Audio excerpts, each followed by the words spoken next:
today's video is going to be a little bit different. I did recently pick up a new foundation, and that's going to be the Tarte Amazonian Clay foundation. I decided I was going to do a first impressions video because I haven't used a different foundation for a really long time. I really was just on the hunt for a new foundation because I felt like my MAC Studio Fix was breaking me out. I'm not sure if it was, but I feel like it was. So I was like, let me get a new foundation.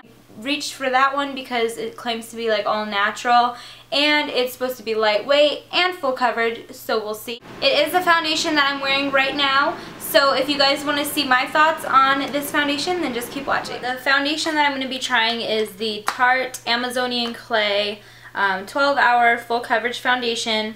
It says it's SPF 15, it has sunscreen in it, and it's broad spectrum. I don't know what that means. It is cruelty free. It contains skin invigorating ingredients such as water, mineral pigments, vitamin E, sodium hyaluronate, and then Amazonian clay. So if you go ahead and take it out of the box, this is what the box looks like.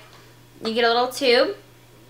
Tube looks like this. It's kind of cute packaging. It's got like the little bamboo detail, and then it claims also it's a long wear foundation, which is a plus, and it's oil free, which is also a plus because I have a really oily skin. This retails at Ulta. I bought mine for $38, and it has 1.7 fluid ounces. The MAC ones have 1 ounce. So you're getting 0.7 more ounces in this one. Mine is in the shade light to medium.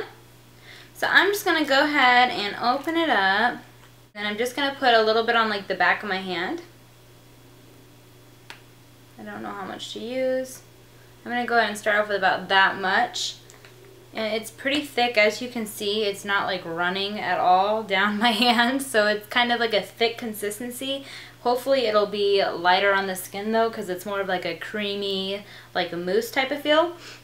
But I'm just going to go ahead and apply it like I normally would. Start with half my face just to see if it makes a difference.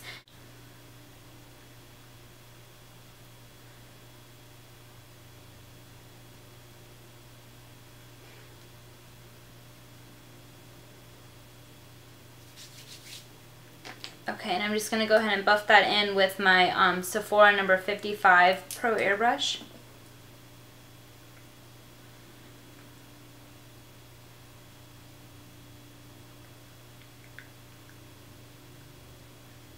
And it does feel pretty thick.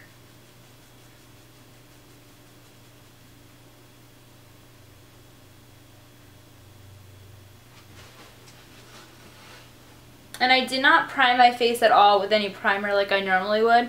I really just wanted to see what the foundation does on its own and how it holds up just on its own.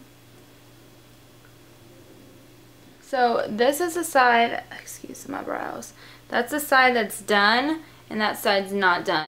It evened out my complexion and it really did not cover like everything. I can still see some, and this might actually be a little bit too light for my skin. But I'm just going to go ahead and finish the other side and see if I want to add a second layer.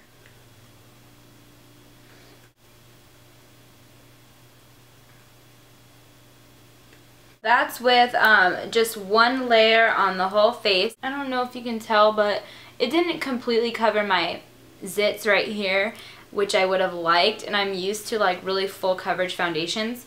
But it is actually, even though it has a really thick consistency, it is actually pretty light once you put it on. It doesn't feel too cakey or too heavy. I'm just going to go ahead and add a second layer because I feel like I need just a little bit more coverage.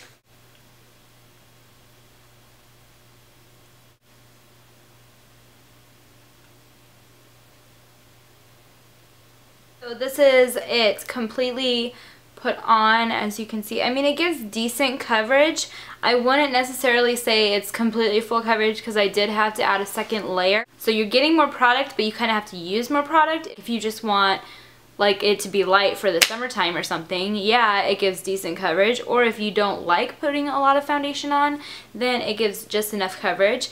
But for me, it doesn't quite give full coverage unless I do 2 layers. Just gonna go ahead and finish the rest of my face. I won't set the foundation with powder like I normally would because again I want to see how it acts just on its own, but I am going to be adding blush and like of course my eyebrows and my eyes, because I'm just not going to go out in public like this. So I'm going to go ahead and do that, and I will be right back to talk to you. Okay, so I went ahead and just finished the rest of my makeup. Like I said, I did not put any powder to set the foundation, primer, or a setting spray. I didn't put any of that because I wanted to see how the foundation holds up itself. I think it looks pretty good. It definitely feels lightweight. Actually, for adding 2 layers, it doesn't feel too bad. It's pretty soft. Immediately, it reminded me of the Laura Mercier Silk Cream foundation, if you guys have tried that. Time is 1:52. So I will be checking back with you guys in a few hours to let you know how it's holding up. So I'm back to update you on the foundation, and I'm all up close and personal because I want you to be able to see it. It's 8 o'clock, so it's been about 6 hours, so about half the time that this foundation's supposed to last.